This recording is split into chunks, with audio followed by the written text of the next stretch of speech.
শিক্ষার্থীবৃন্দ এবং অভিভাবকবৃন্দ, শিক্ষক শিক্ষিকাবৃন্দ যারা আমার এই ক্লাসটা দেখছেন, আমি আকাশ আমার পাঠশালা মাদারীপুর সরকারি প্রাথমিক বিদ্যালয় অনলাইন স্কুলের পক্ষ থেকে সবাইকে জানাচ্ছি শুভেচ্ছা ও স্বাগতম।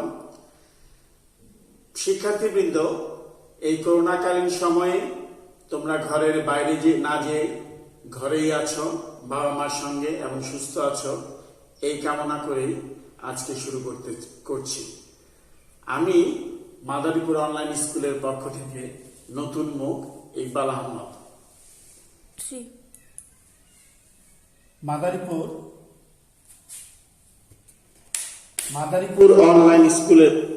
মাদারীপুর অনলাইন প্রাথমিক বিদ্যালয়ের পক্ষ থেকে সবাইকে জানাচ্ছি শুভেচ্ছা ও স্বাগত।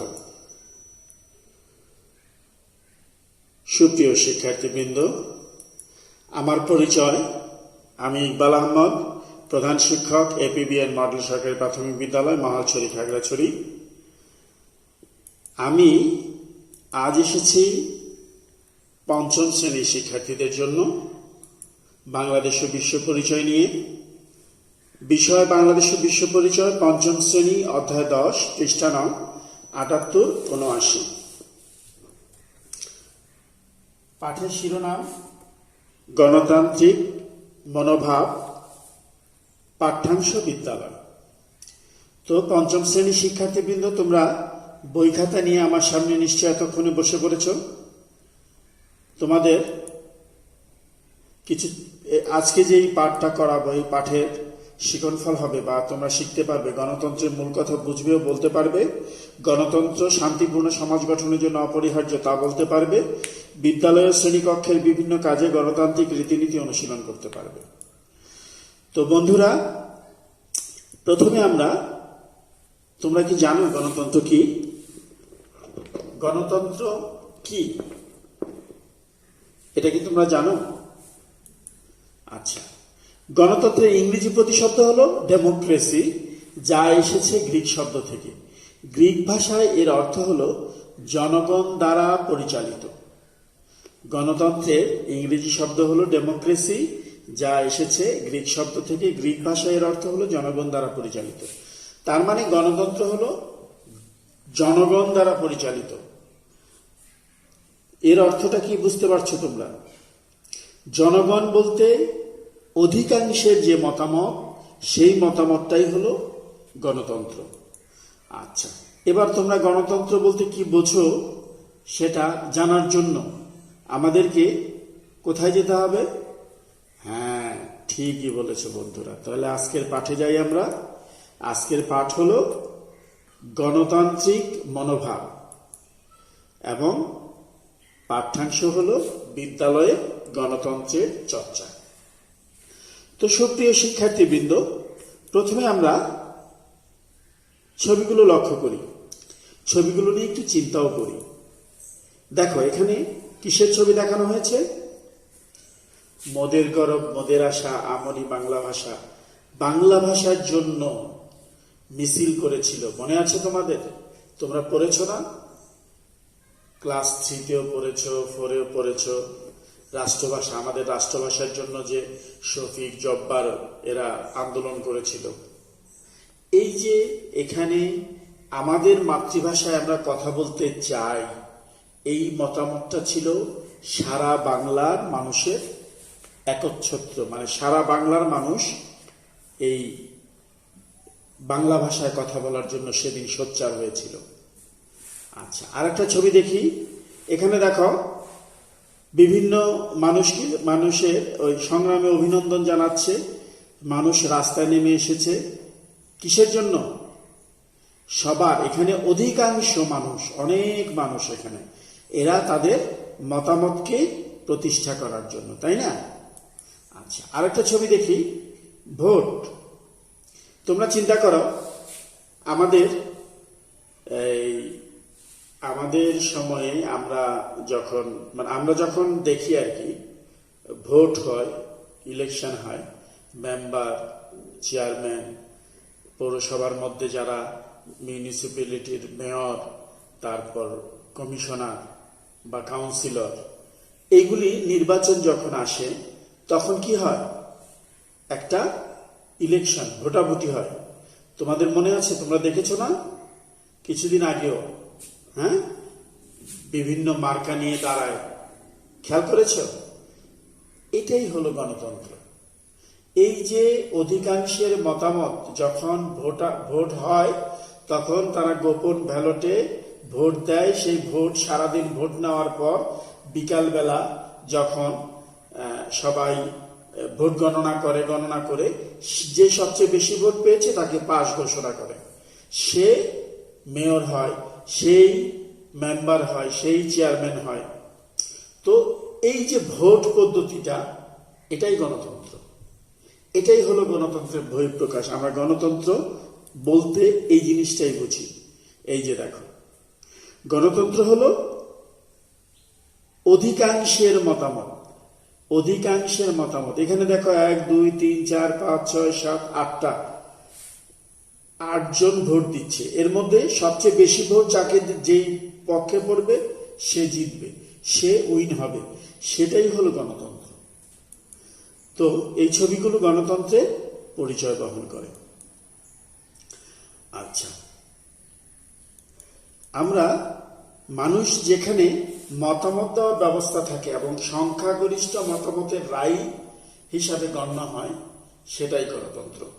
মানুষ যেখানে মতামত দেওয়ার ব্যবস্থা থাকে এবং সংখ্যাগরিষ্ঠ মতামতই রায় হিসাবে গণ্য হয়, সেটাই হলো গণতন্ত্র। মনে করো তোমাদের শ্রেণীর দেয়ালে কিছু ছবি লাগাতে হবে, এক্ষেত্রে তোমরা কি করবে? নিশ্চয় সবাই একজনের উপর দায়িত্ব ছেড়ে দিবে না, বলবে না হ্যাঁ রহিম তুমি সবগুলো ছবি লাগিয়ে ফেলো তোমার পছন্দ মতো, এটা নিশ্চয় করবে না। তোমরা আগে দেয়ালে ছবিগুলো লাগানোর জন্য সবাই একত্রিত হবে, সবার মতামত নিবে যে এই ছবিটা কোথায় লাগালে ভালো হবে, ওই ছবিটা কোথায় লাগালে ভালো হবে। ক্লাসরুমের সৌন্দর্য সৃষ্টির জন্য কিভাবে আমরা এই ইয়েগুলি করতে পারবো, মানে ছবিগুলো নিতে পারবো, সেই জিনিসগুলো তোমরা চিন্তা করবে। তো এখানে এই যে সবার মতামত তুমি নিচ্ছ, সবার সাথে আলোচনা করে সিদ্ধান্ত নিচ্ছ, এটাই হলো গণতন্ত্র। এটাকেই বলে গণতান্ত্রিক মনোভাব। আবার ধরো তোমার শ্রেণী সবাই মিলে একটা বনভোজন করতে চাও, এক্ষেত্রে তোমরা কি করবে?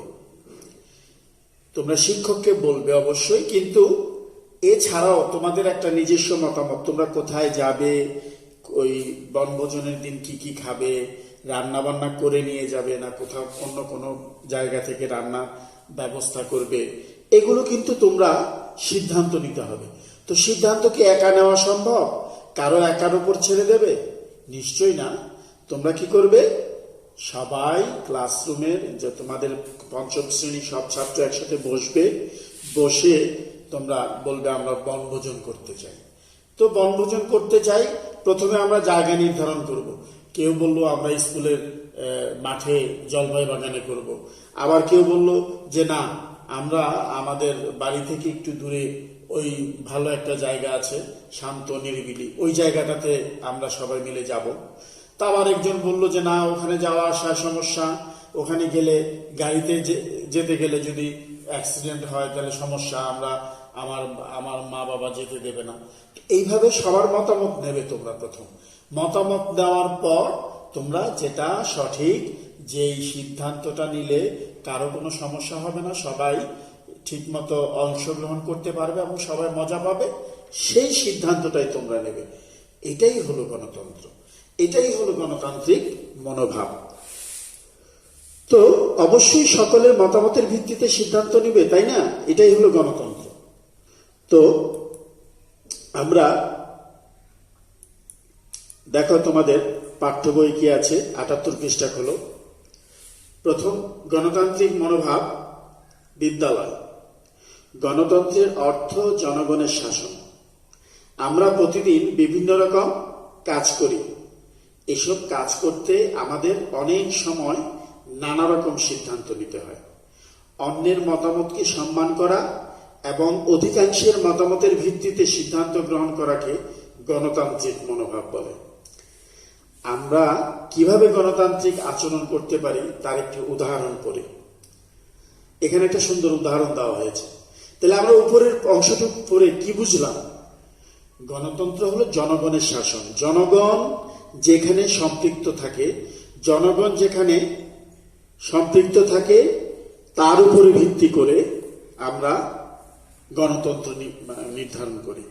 জনগণের শাসন বলতে আমরা তৃণমূল পর্যায়ে দেখো, আমাদের ওয়ার্ড লেভেলে ওয়ার্ড মেম্বার, তারপর ইউনিয়ন লেভেলে ইউনিয়ন চেয়ারম্যান, উপজেলা লেভেলে উপজেলা ভাইস চেয়ারম্যান, উপজেলা চেয়ারম্যান, তারপরে পৌরসভা লেভেলে কাউন্সিলর, মেয়র, তারপরে উপজেলা বা কয়েকটা উপজেলা নিয়ে এক একটা সংসদীয় আসন, সংসদ সদস্য, তারপর আমাদের প্রধানমন্ত্রী। এইভাবে যে আমরা নির্বাচন করি, এই নির্বাচনটা এরাই কিন্তু দেশটাকে পরিচালনা করে। প্রধানমন্ত্রী থেকে বিভিন্ন মন্ত্রী, আমলা মন্ত্রীরা, মন্ত্রীদের থেকে বিভিন্ন সংসদ সদস্যরা, বিভিন্ন সংসদ সদস্য থেকে উপজেলা চেয়ারম্যান, উপজেলার অফিসাররা, উপজেলা চেয়ারম্যান, উপজেলা ভাইস চেয়ারম্যান, এরপরে আবার তার নিচে হলো কি পৌরসভা থাকলে পৌরসভা চেয়ারম্যান, মেয়র এবং কাউন্সিলর, ইউনিয়ন হলে ইউনিয়নের চেয়ারম্যান এবং ইউনিয়ন সদস্যবৃন্দ।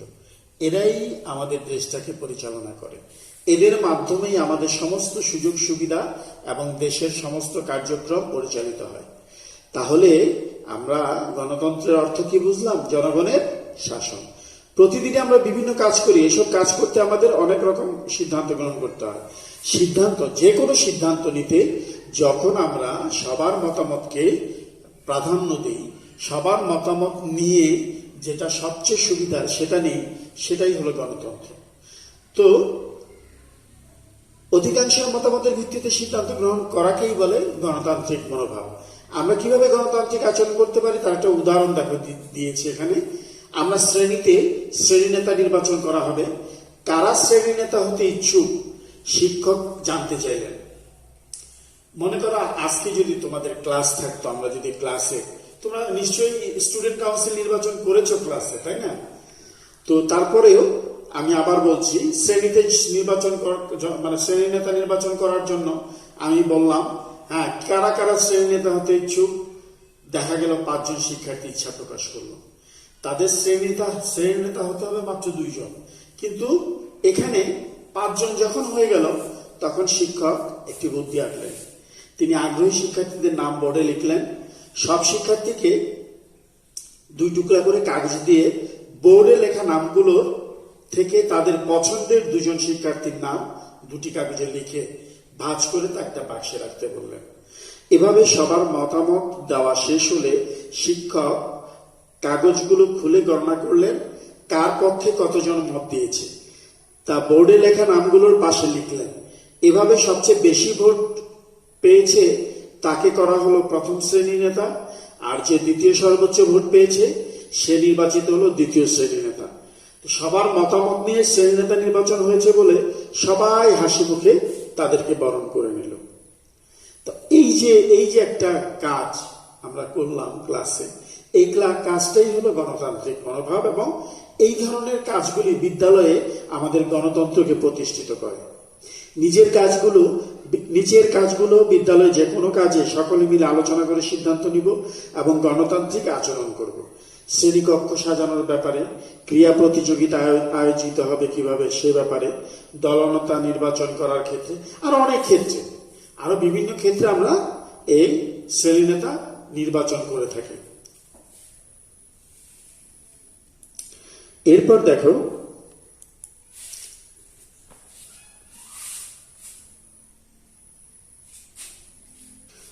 এখানে দেখো আমরা কিভাবে গণতান্ত্রিক আচরণ করতে পারি তার একটা উদাহরণ পড়ি। ওই যে শ্রেণীতে যে কার্যক্রমটা আমরা একটু আগে পড়লাম, শ্রেণীতে শ্রেণী নেতা নির্বাচন করা হবে। কারা শ্রেণী নেতা হতে ইচ্ছুক শিক্ষক জানতে চাইলেন। মোট 5 জন শিক্ষার্থী ইচ্ছা প্রকাশ করলো, তবে শ্রেণী নেতা হবে মাত্র 2 জন। আমি তোমাদেরকে একটু আগে বললাম, এখনো আবার বলছি, দেখো যদি 2 জন হয় তখন শিক্ষক কি করলেন? আগ্রহী শিক্ষার্থীদের নাম বোর্ডে লিখলেন। প্রথমে বোর্ডে মনে করো 5 জনের নাম লেখা হলো। এবং প্রত্যেক ছাত্রকে 2টি করে কাগজ দেওয়া হলো এবং বলা হলো এই 5 জন থেকে যে কোনো 2 জনের নাম, একজনের নাম এক কাগজে, আরেকজনের নাম এক কাগজে, 2টো করে নাম লিখতে পারবে সে। প্রত্যেক শিক্ষার্থী কটা করে নাম লিখতে পারবে? 2টো করে। তো 2টো করে নাম যখন তারা লিখলো তখন দেখলো যে মানে শিক্ষক এই বললেন যে এগুলো লিখে তোমরা এই বাক্সটাতে রাখো।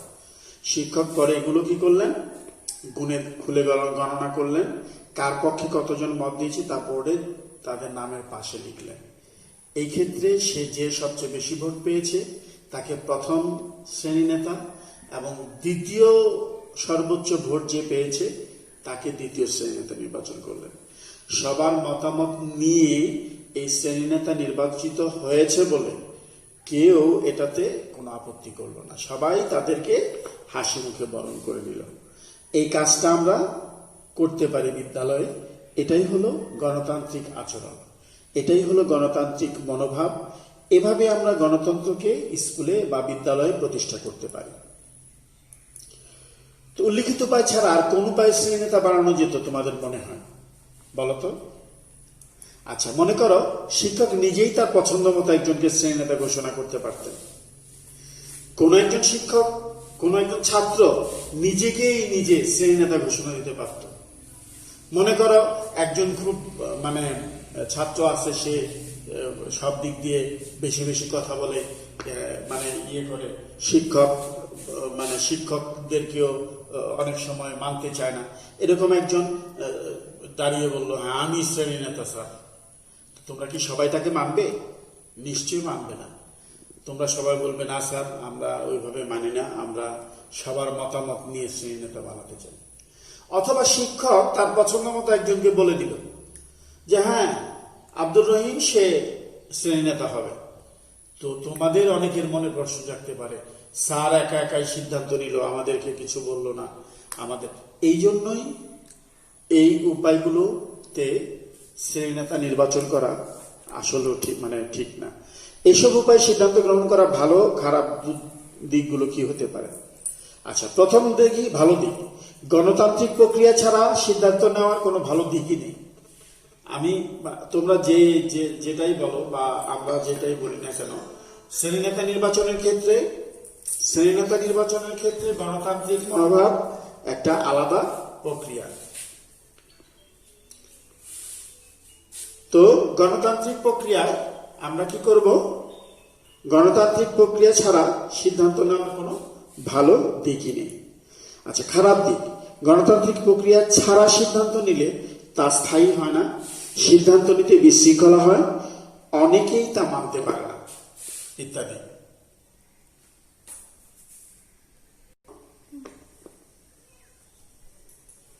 এরপর দেখো,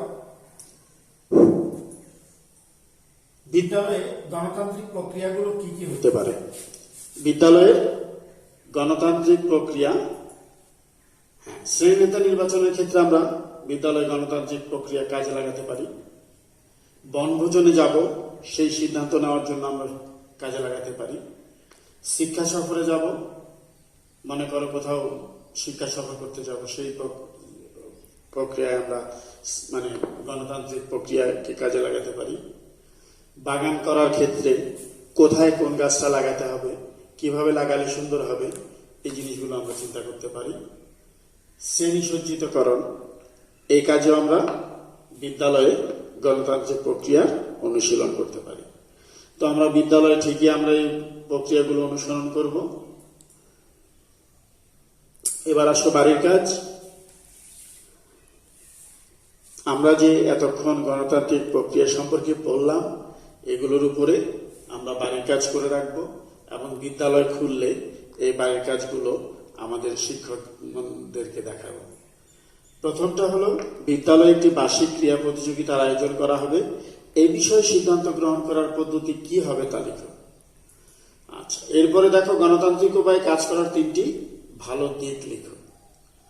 তো এই ছিল আজকের পাঠে। আমরা আগামী পাঠগুলিতে আরো বিস্তারিত অনেক কিছু জানব।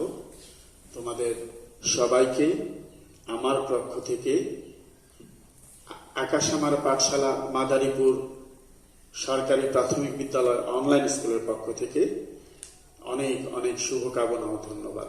ধন্যবাদ সবাইকে।